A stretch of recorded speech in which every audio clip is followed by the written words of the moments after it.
Kakain na nga tayo. Ang ulam natin is chicken curry. Tapos ito, sinabawan. Anong sinabawan tong ulam na mga kol? Ang inat! Okay lang, masarap yan, mainit. Isda to, isda mga pap. Kukuha tayo ng sabaw para makahigit tayo. Ang sarap na usok to nga mga guys. Ika na mga guys. Ayan, ating mga tropa dyan. Tikman na natin to mga guys.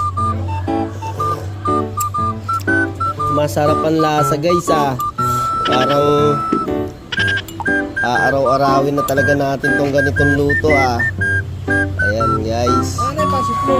Yung pansit natin nabulok na guys. Kaya huwag ka na maghanap ng pansit. Kasi kahapon pa yun guys, kaya ganun na nangyari. Okay, ito lang sa atin to. Yung baho, kahit huwag nyo munang kainin yan nilagyan ko ng baho sa ibabaw yan.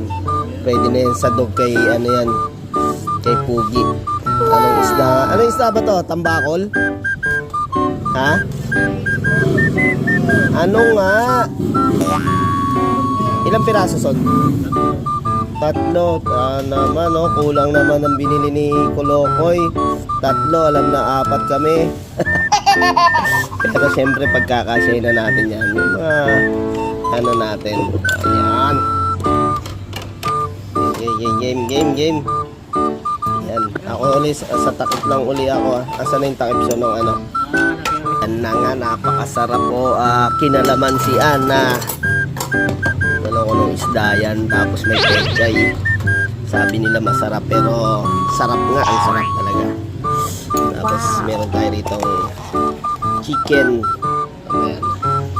Ayan mga guys, ang laman niyan 3 piraso lang na isda, pero yung sabaw niyan talagang punong-puno ng isang planggana, halos 2 tabo yata nilagay ni paring Kolokoy.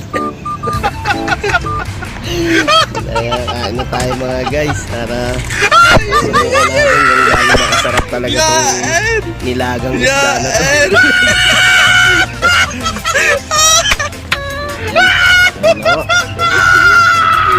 Pina ni paring Kuloko yung isang tabo sabaw.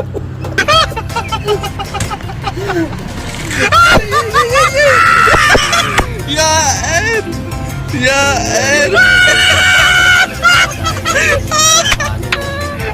Sabaw ka ng pa yung sabaw namin, dami po, pero hihigupin namin yan ng gamamit.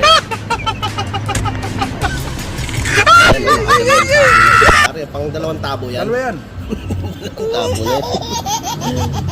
Ayan mga guys, dahil busog nga tayo, kailangan natin ng panghimagas. Punta tayo dito kuha tayo sigarilyo.